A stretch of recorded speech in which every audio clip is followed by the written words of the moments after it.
Mas nós vamos compartilhar, nós vamos citar aqui 3 exemplos de mães da Bíblia. Tem tantos, né? Mas nós vamos destacar 3 aqui e falarmos dessas qualidades que essas mães tiveram e como elas exerceram isso durante suas vidas. O ministério, né? Cheio de desafios que é ser mãe e também um grande privilégio, né? Nós temos vários exemplos de mães na Bíblia, bons exemplos de fé e obediência a Deus, e alguns poucos maus exemplos que nós temos de mães na Bíblia, mas graças a Deus que nós temos muito mais bons exemplos. Mas nós vamos destacar aqui algumas mães que, apesar de suas falhas, de suas limitações, de suas dificuldades, também deixaram para as mamães hoje, para aquelas que desejam, anseiam ser mamães um dia, para todas as mamães de todos os tempos, para nossas famílias e para nós, cada um de nós, coletivamente falando, individualmente falando, esses exemplos de obediência, de fé, de esperança no Deus vivo, e exemplos que mudaram as suas próprias vidas, mudaram a sociedade e até mesmo a nação, né? Impressionante. Nós vamos citar aqui um exemplo de Ana, por exemplo, né? São exemplos de confiança, dependência em Deus em qualquer tempo. Vamos lá. Primeiro exemplo, o exemplo de Ana. Ana, mulher de Eucana, e a passagem que está registrado, isso que nós vamos falar sobre Ana, a mãe do profeta Samuel, está lá no primeiro, você pode ver com calma depois em casa, lá no primeiro livro de Samuel, capítulo 1, vai do versículo 1 até o versículo 20. Nós vamos destacar aqui uma parte, um trecho, nós vamos ler, só para você poder se situar, né, sobre essa mulher, essa mãe do profeta Samuel. Vamos lá, Fê já colocou aí, 1 Samuel, capítulo 1, versículo, nós vamos ler do 6, acho que até o 11, né, Fê, eu coloquei, né? Tá. E porque o Senhor a tinha deixado estéril, ou seja, Ana, ela não podia ter filhos, a sua rival, que é Penina, a mulher, a outra mulher do seu marido Eucana, provocava continuamente a fim de irritá-la. Isso acontecia ano após ano, sempre que Ana subia à casa do Senhor, a sua rival a provocava, e ela chorava e ela não comia. Eucana, seu marido, lhe perguntava: Ana, por que você está chorando? Por que não come? Por que está tão triste? Por que está triste? Será que eu não sou melhor para você do que 10 filhos? Certa vez, quando terminou de comer e beber em Siló, estando o sacerdote ali sentado numa cadeira, junto à entrada do santuário do Senhor, Ana se levantou e com a alma amargurada chorou muito e orou ao Senhor. E o versículo 11, e fez um voto em sua oração, dizendo: Ó Senhor dos exércitos, se tu deres atenção à humilhação de tua serva, te lembrares de mim e não te esqueceres da tua serva, mas lhe deres um filho, então eu o dedicarei ao Senhor por todos os dias de sua vida, e o seu cabelo e a sua barba nunca serão cortados, numa forma de consagração, de dedicação ao Senhor. Então nós temos aqui esse pano de fundo e nós destacamos a Ana, essa mãe, a mãe de fé e de oração. É isso que nós vamos destacar aqui de Ana, uma mulher temente a Deus, e mesmo assim a sua vida não era nada fácil, como nós acabamos de ver aqui.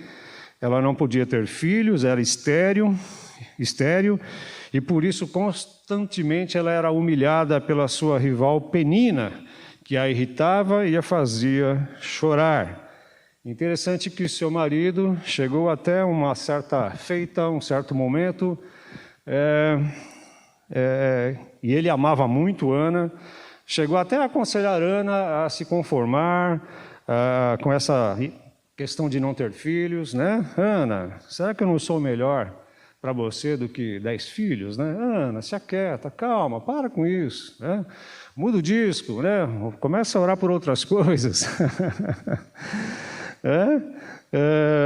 Mas ela é um exemplo de oração persistente, né?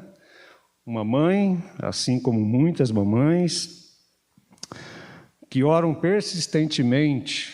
E aqui Ana orava por um milagre, e o seu milagre era um filho. E nós sabemos de muitas mães que têm esse ministério de oração, de intercessão pelos seus filhos, por suas famílias, e são persistentes nisso. Ana é um exemplo para nós de uma mãe, uma mulher de oração, de persistência, de oração em oração. E seja qual for a sua angústia, mamãe, seja qual for a sua angústia, meu irmão ou minha irmã, seja qual for a sua necessidade, a minha necessidade, o que nós aprendemos com Ana é justamente isso: orar sem cessar, orar de forma constante, persistente, esperando a resposta de Deus, seja ela qual for. Eu me lembro de alguns irmãos aqui que já compartilharam que suas mães, algumas ainda estão vivas, outras não estão vivas, não estão mais com eles, mas que falaram, que disseram para eu, e eu ouvi isso já mais de uma vez aqui, que suas mães oraram por eles, pela sua salvação em Cristo Jesus, pela sua conversão, pela sua mudança de vida, oraram durante 10 anos, 15 anos, 20 anos, de forma persistente, esperando que seus filhos se arrependessem, mudassem de direção de vida e se rendessem a Jesus Cristo. E isso aconteceu. Mas olha só, quanto tempo de oração persistente, né? Esses irmãos compartilharam e eu tive o privilégio de ouvir isso, né? Mães, e não só mães, mas você, meu irmão, minha irmã, que ora por uma situação, por uma necessidade, por um milagre, incentivo da palavra de Deus e da vida de Ana, esse modelo de mãe, é de persistência, de oração, por seus filhos, filhas, por suas famílias, que possamos sempre apresentar as nossas famílias em oração a Deus. E ela fazia isso constantemente. Outra atitude exemplar de Ana é que ela consagrou seu filho, quando Deus a abençoou, consagrou seu filho Samuel a Deus, né? Eucana, seu marido, lhe perguntava: Ana, tal, deixa eu ver aqui, Fê. Vamos lá, Fê, o versículo 27 e 28, Fê, você pode colocar? 1 Samuel 1, 27 e 28.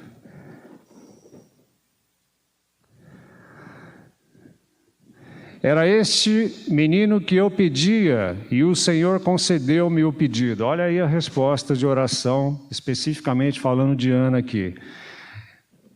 Por isso agora eu o dedico ao Senhor, por toda a sua vida será dedicado ao Senhor. E ali Ana adorou o Senhor. Olha só que tremendo, né, queridos? Ana persistiu em oração. O Senhor respondeu a sua oração, concedeu este presente que era um filho que ela tanto queria, mas Ana devolve ele para Deus.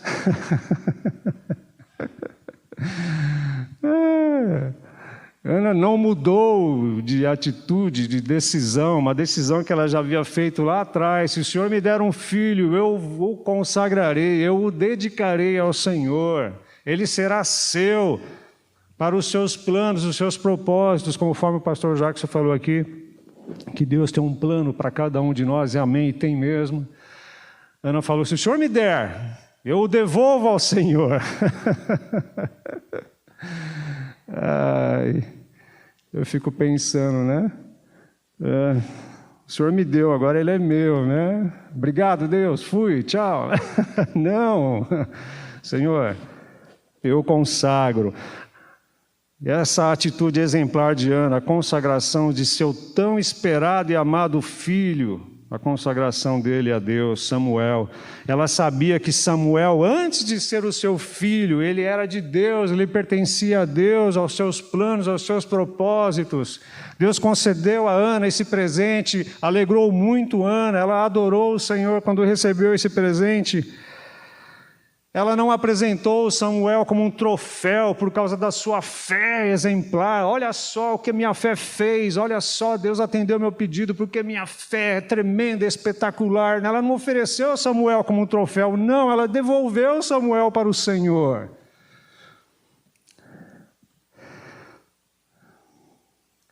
Ela antes o prometeu em oração a Deus e agora, depois que ela recebeu esse grande presente, ela devolveu, consagrou, dedicou Samuel a Deus. E olha, queridos, Samuel não foi só um ótimo filho. Mas se você ler o primeiro livro de Samuel, o segundo livro de Samuel, Israel, a nação de Israel passava por uma transição, saindo do período dos juízes, se encaminhando para o período dos reis.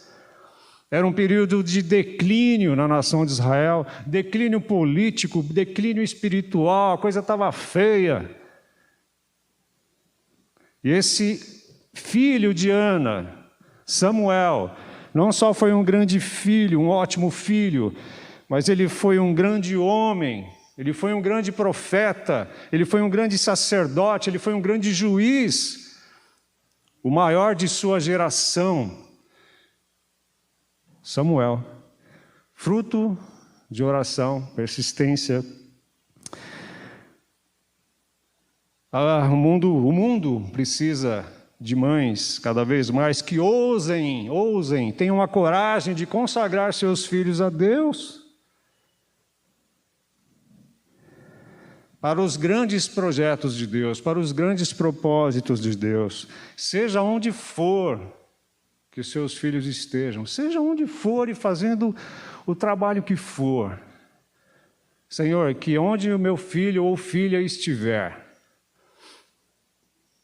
não é só no campo missionário, não, mas fazendo o que for, trabalhando em que área for, Senhor, eu consagro, eu dedico ele ao Senhor, para que ele glorifique o teu nome onde ele estiver, para que ele faça a diferença para o Senhor onde ele estiver. E não só as mamães, né? Famílias se consagrarem ao Senhor para os grandes projetos de Deus, para a sociedade e para este mundo. Samuel foi uma bênção nas mãos de Deus, como eu falei, num tempo de declínio, de crise política e espiritual em Israel. E ele fez, Deus usou a vida dele para trazer o povo de volta para Deus. Um povo que estava desviado, sem rumo, perdidão. Deus usou a vida de Samuel para trazer o povo de volta a ele, Deus e a sua palavra. Que exemplo, Ana? Exemplo de fé e de oração. O segundo exemplo, o exemplo de Sara, a mãe impaciente de Isaac, que aprendeu a confiar em Deus, mesmo com sua crise de ansiedade, de impaciência. Quem não é assim, né? Não é só as mamães, não. Somos nós, impacientes, ansiosos. Vamos lá, Sara, a mãe impaciente de Isaac, mas que aprendeu a confiar em Deus.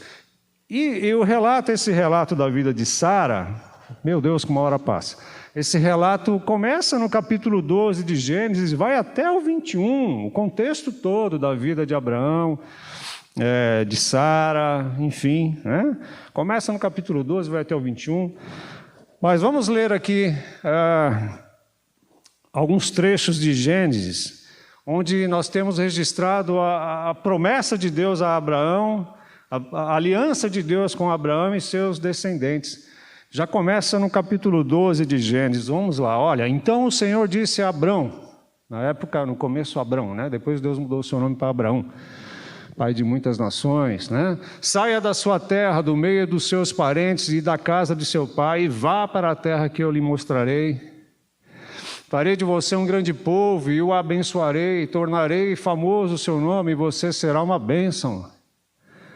Abençoarei os que abençoarem, amaldiçoarei os que o amaldiçoarem, e por meio de você todos os povos da terra serão abençoados. A gente para aqui. Olha só, promessa de Deus para Abraão, já formando a aliança dele com Abraão. E Deus disse que a sua descendência seria tão grande e incontável como o pó da terra, né? E ele ratifica, Deus ratifica essa aliança, essas promessas dele para Abraão, a sua aliança, a sua promessa, ratifica isso no capítulo 13, capítulo 14 até o 16, capítulo 15, 4, 5. Eu coloquei 13, 14 e 16? Não, né? Nem o 15, 4, 5. Mas são momentos em que Deus se revelou a Abraão de novo e ratificou a sua aliança e suas promessas. Porque o tempo passava, e cadê o filho, né? A Sara era estéril, também não podia ter filhos, né? E aconteceu que depois de muito tempo, sem ver essa promessa se cumprir, muito tempo, já se passou ali mais de 10 anos, mais de 15 anos, e nada dessa promessa se cumprir, nada de se cumprir essa promessa de Deus na vida de Abraão e de Sara. Sara decide dar uma forcinha para Deus. Ela decide dar uma ajudinha para Deus, né? E isso não é só um problema das mamães, né? Isso é um problema de cada um de nós, a nossa ansiedade, a nossa impaciência, cá entre nós, né, queridos? Muitos de nós somos tentados a querer dar uma forcinha para Deus, fala sério. Querer dar uma ajudinha para Deus, umas dicas para Deus, né? Senhor, se for assim, por esse caminho, por esse lado, vai dar tudo certo, né? O fim vai justificar os meios, né? Vai dar tudo certo. O que importa é o resultado positivo, né? E não os meios, né? E ela decide dar aquela força para Deus.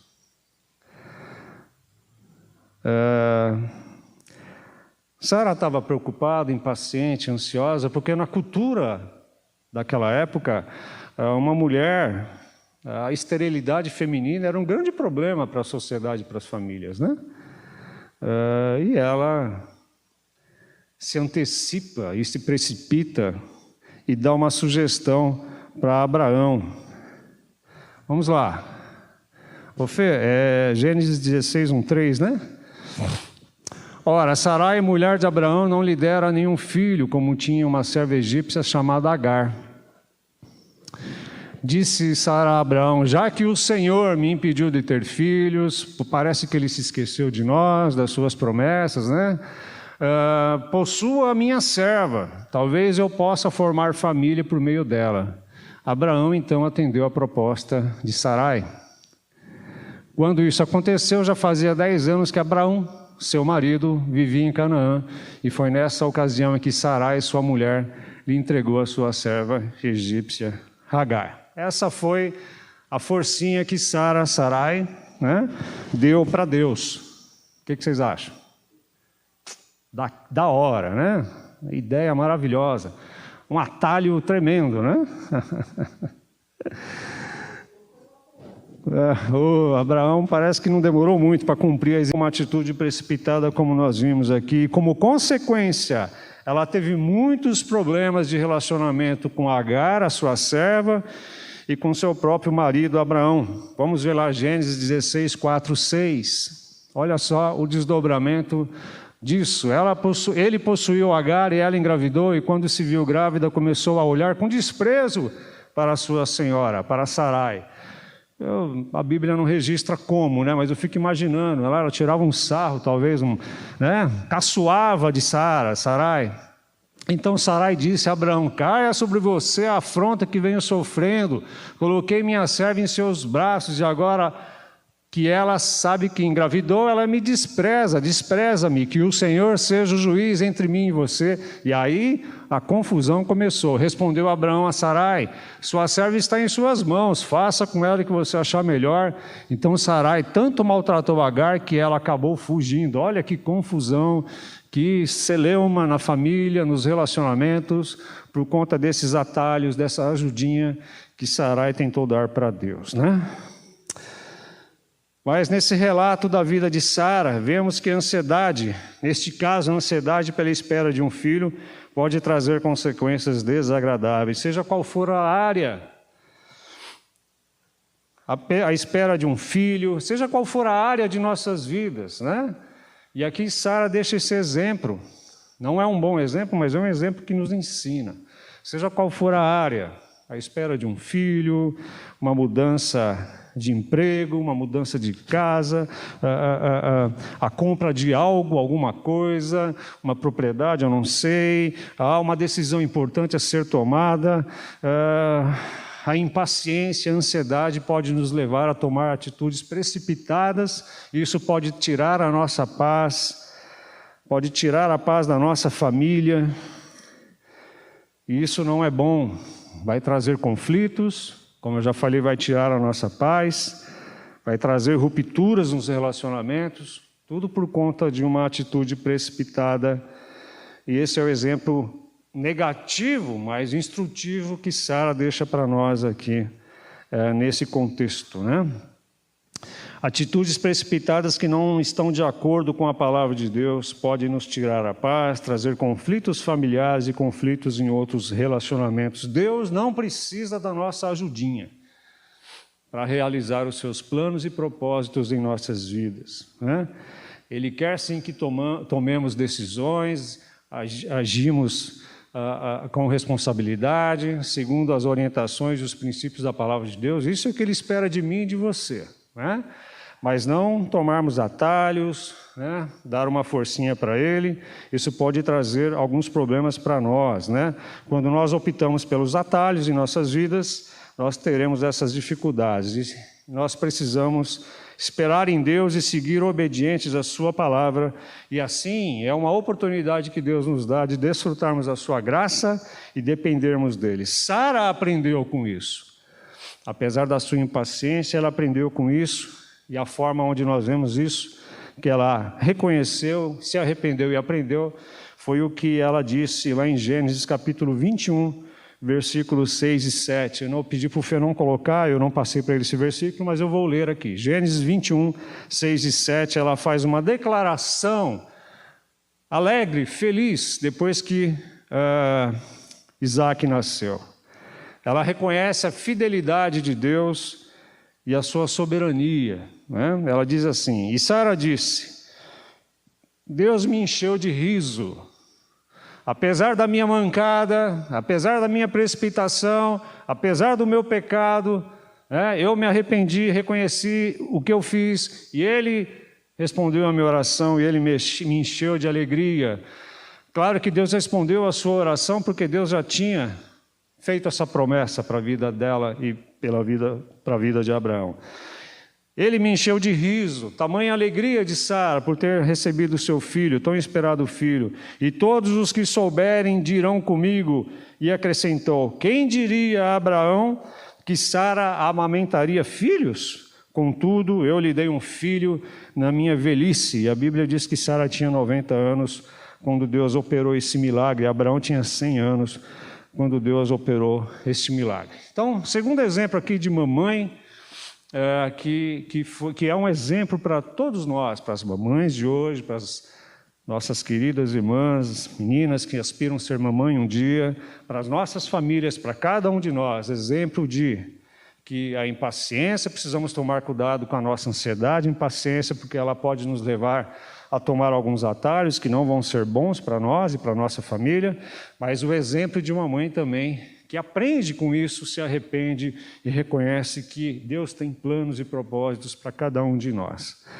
E o terceiro exemplo, o último exemplo, não tem como deixar lá fora, é o exemplo de Maria, né? A mãe de Jesus, uma mãe elogiada, né? Uma mãe agraciada. E Lucas, o relato está em Mateus, capítulo 1, mas também Lucas, capítulo 1, versículo 26, vai até o versículo 56.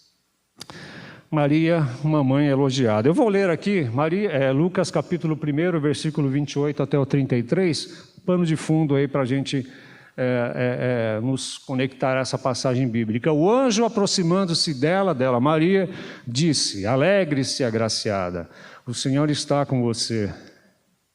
Maria ficou perturbada com essas palavras, pensando no que poderia significar essa saudação. Mas o anjo lhe disse: não tenha medo, Maria, você foi agraciada por Deus. Você ficará grávida e dará à luz um filho, e ele lhe porá o nome de Jesus. Ele será grande e será chamado Filho do Altíssimo. O Senhor Deus lhe dará o trono de seu pai Davi. E ele reinará para sempre sobre o povo de Jacó. Seu reino jamais terá fim. Uau! Não é? Que tremendo, né?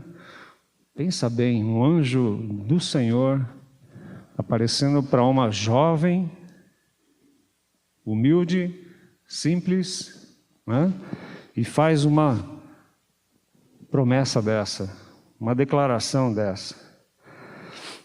Sem dúvida, Maria, a mãe de Jesus, ela tem uma grande relevância em toda a palavra de Deus, em toda a Bíblia. Não que Maria fosse melhor que as outras mães, não é isso. Mas por causa da importância do seu filho, Jesus Cristo. Agraciada, elogiada, bem-aventurada, por conta do seu ministério e da importância da sua vida, a sua relevância nesse contexto bíblico e na história. E ela pergunta no versículo 34, ela pergunta ao anjo, perplexa: mas como isso vai acontecer? Como? Perguntou Maria ao anjo: como acontecerá isso, se eu sou virgem, ainda não tive contato com homem nenhum, eu estou noiva de José. Nós não tivemos contato. Não, como que isso vai acontecer? E aí o anjo explica para Maria. Coloquei, né, Fê? Eu acho que o próximo é a sequência. Respondeu Maria: não, esse não. Mas eu acho que eu não te passei, mas tudo bem. O anjo explica para ela que essa concepção será um ato sobrenatural de Deus em sua vida.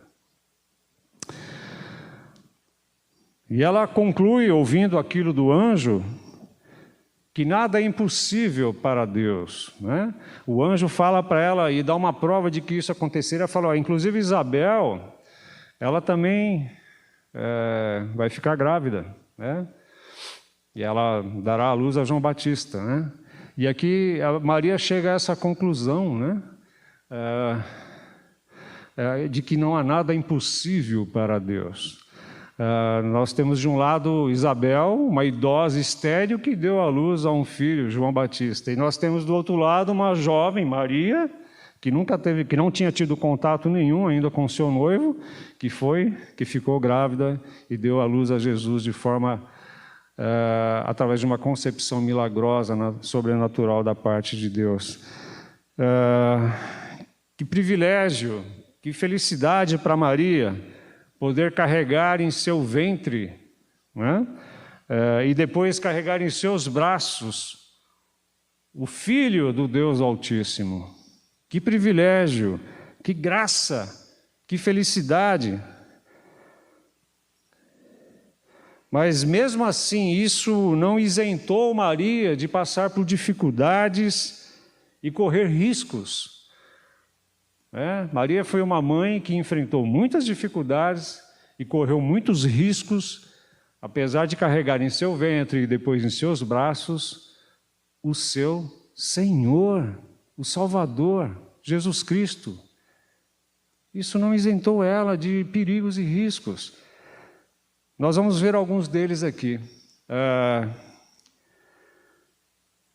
Num primeiro momento, quando o anjo se revelou e falou com Maria, essa mamãe elogiada e agraciada, ela não recebeu nenhuma garantia, num primeiro momento, de que seu noivo José acreditaria no que ela ia falar.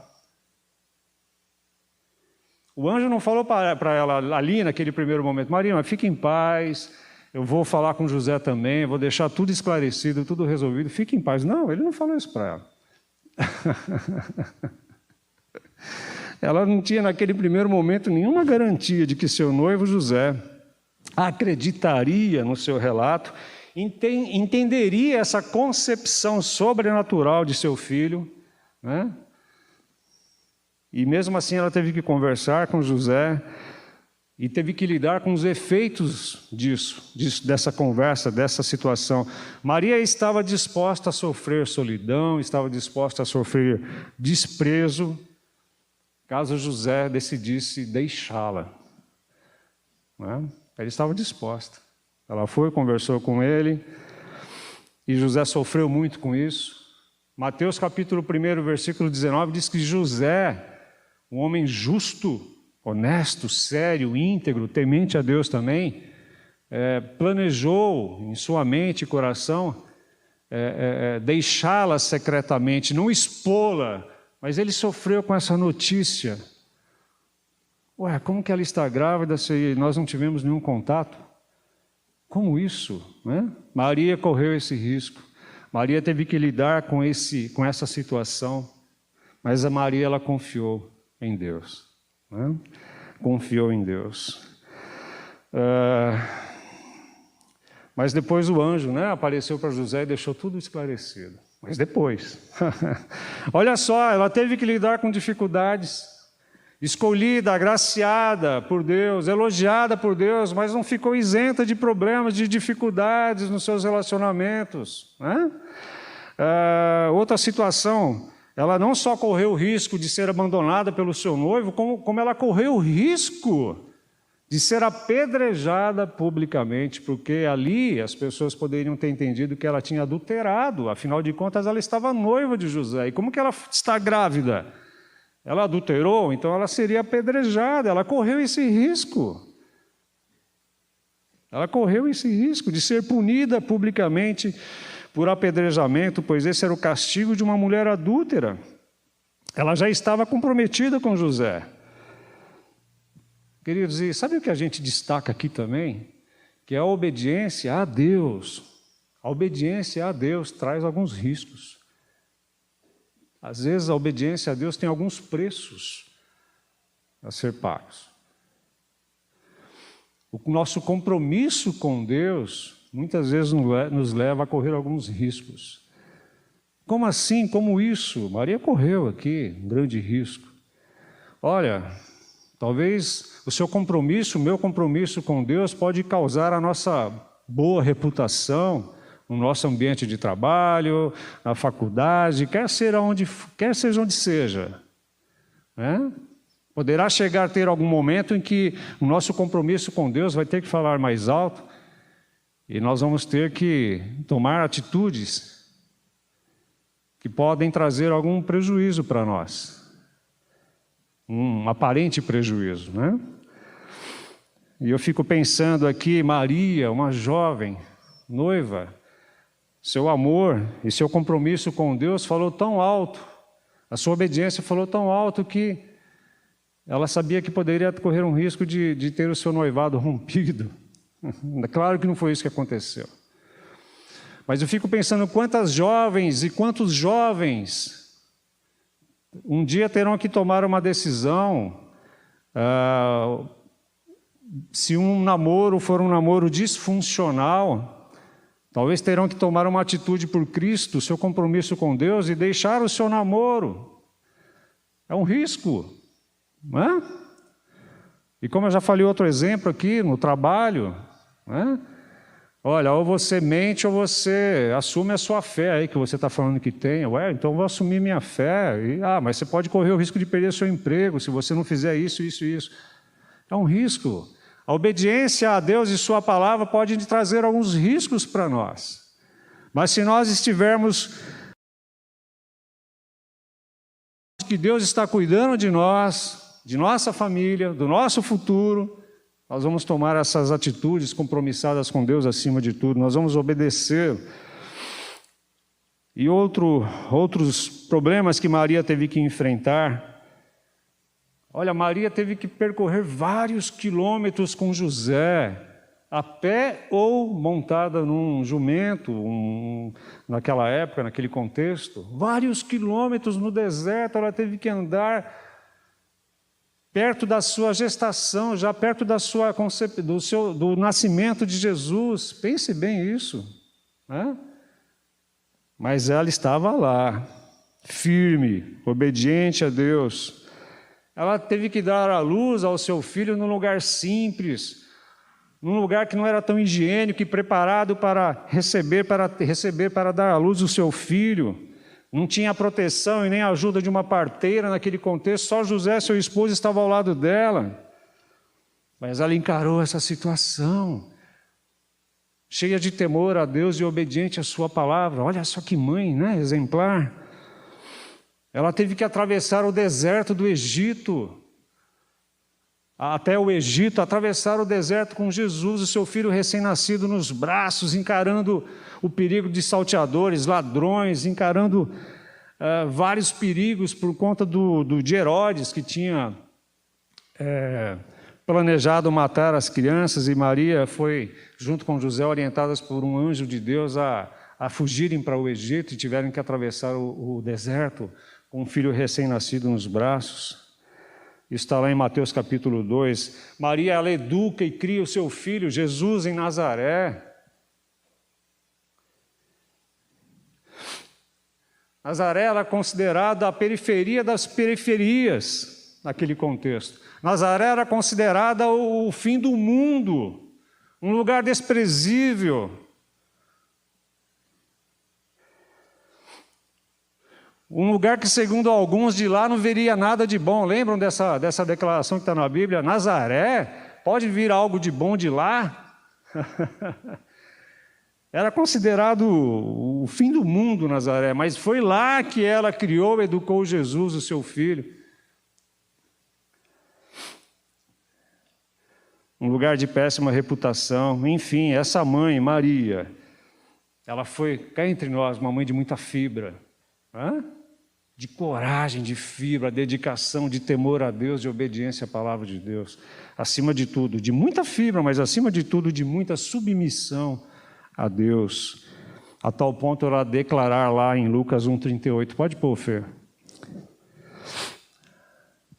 Lucas 1,38. Respondeu Maria: sou serva do Senhor, que aconteça comigo conforme a tua palavra. Então o anjo a deixou. Olha só. Uma mamãe de fibra, de coragem, de abnegação, de submissão, acima de tudo, de submissão à palavra de Deus. Até o momento de ser crucificado naquela cruz. E a Bíblia diz, Simeão falou para Maria que uma espada atravessaria a sua alma. E foi naquele momento que essa espada atravessou a sua alma, né? Vendo o seu filho crucificado, Jesus crucificado na cruz. Uma mãe de muita fibra, mas acima de tudo, uma mãe submissa a Deus e a sua palavra. Amém, queridos? Amém. Que esses 3 exemplos de mães, mamães da Bíblia, possam nos encorajar, alimentar o nosso coração com fé, com esperança de que Deus cuida de tudo. Deus cuida de todos os detalhes de nossas vidas, né? Que todas as mamães, que, como eu já falei, aquelas que desejam ser mamães um dia, que todas as famílias representadas aqui, as famílias que estão nos ouvindo, que vão nos ouvir depois, que todos nós, individualmente, possamos aprender com esses exemplos bíblicos dessas 3 mamães aqui, a dependermos de Deus, a confiarmos em Deus e a crermos mesmo que Deus tem um propósito para cada um de nós e que Ele zela, que Ele trabalha constantemente para cumprir esses propósitos das nossas vidas. Que 3 exemplos de mamães aqui legais, né? Inspiradores para nós, de fé, de oração, de dependência, de submissão a Deus, que possamos aprender com elas. A Bíblia é rica demais porque ela é a palavra de Deus e tantas coisas boas ela tem para nos ensinar. Amém?